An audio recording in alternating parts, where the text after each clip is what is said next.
Hello and welcome back to the channel. Thank you for joining me in another of my wonderful interviews. Now, as we know, we've gone through a pandemic recently. You may have forgotten, 4 years ago, a lot happens and things seem to have quietened down a bit.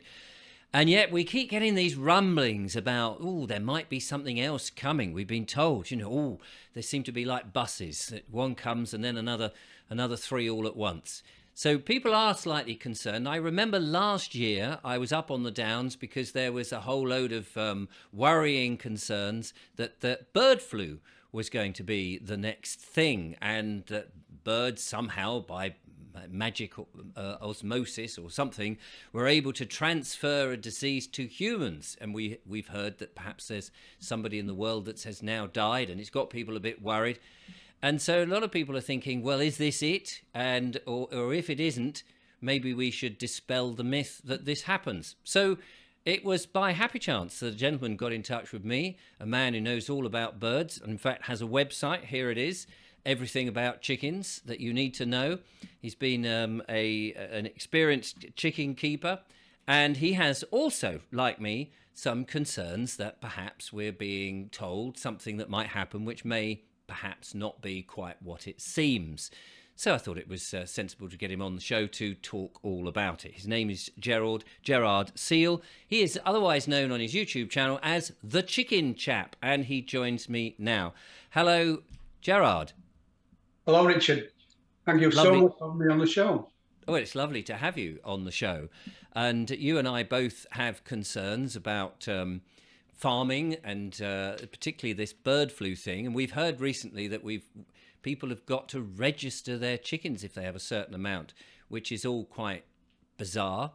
And you have a number of concerns about this so-called potential pandemic, of which bird flu is the thing that they're saying might be another thing which will cause us problems. I'm putting it in very vague terms like that because we have to be a bit careful and dance on eggshells when we're on the platform that I'm on.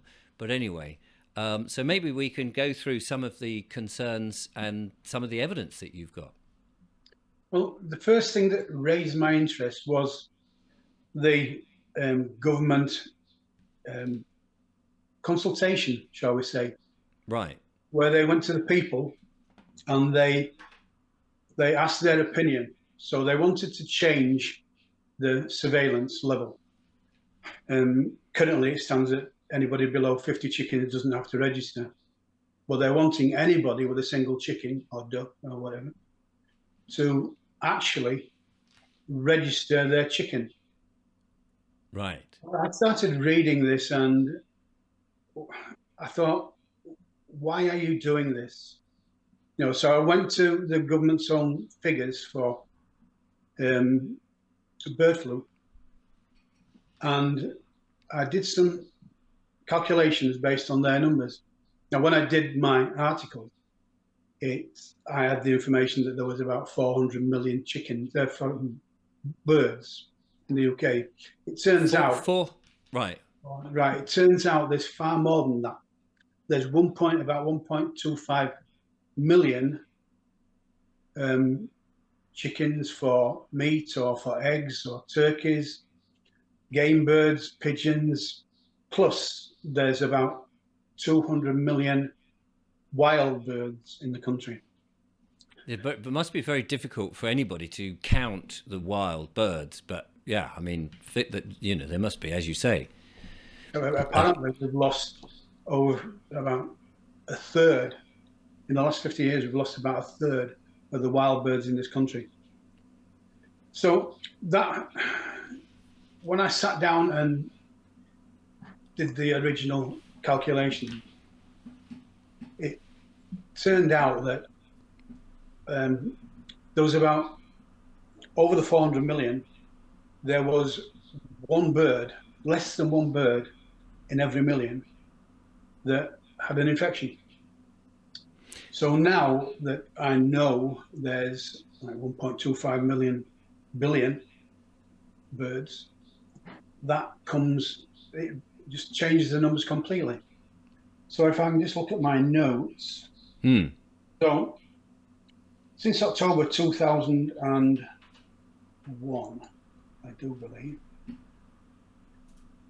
the infection rate per million of, not the wild birds, I haven't included the wild birds, is 1.3, sorry, 0.3 birds per million. So that So it's a third of a bird. it's a bird every 3 million. Right. 3 million birds that has had an infection. But if you break that down to a monthly number, Yes.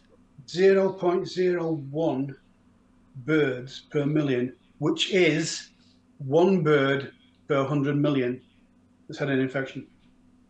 So this doesn't sound like a massive problem that we should all be throwing our hands up and running around blindly panicking, going, "Oh my God, one bird in what was the number? A million? One bird in 3 million. In 3 million Or has had an infection." if you're looking at it on a monthly basis, it's one bird per 100 million. Right. Which is, it's I mean, nothing. it's insignificant, isn't it? It is when you look at, when you actually go into the way they calculate human statistics for flu, they come out Right. with about 27. It's not maybe no, they come out with about 100 cases per million. So You know, so their figures are wrong.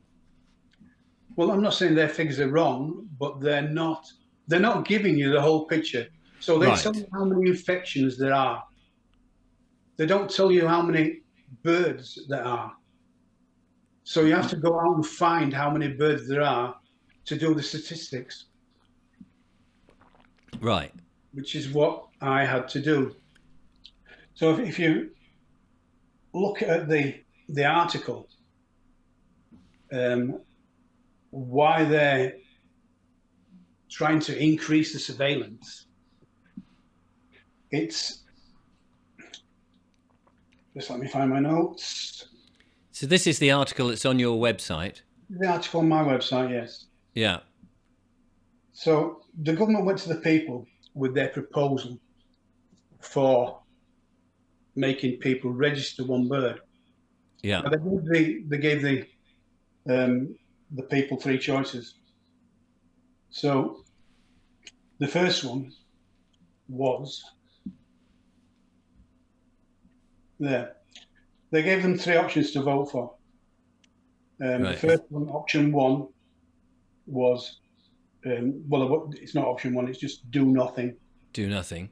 And 75% of the people voted for that.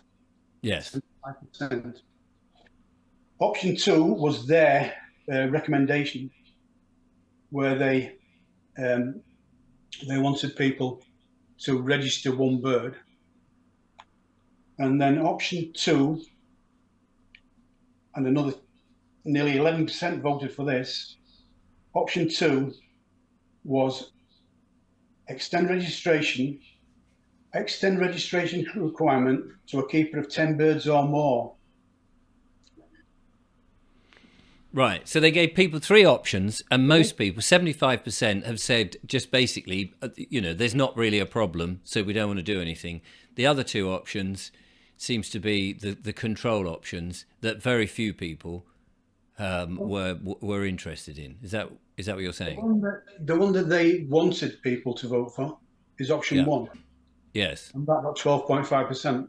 But if you take do nothing and option two, then actually 86% of the people did not vote for their preferred option, option one.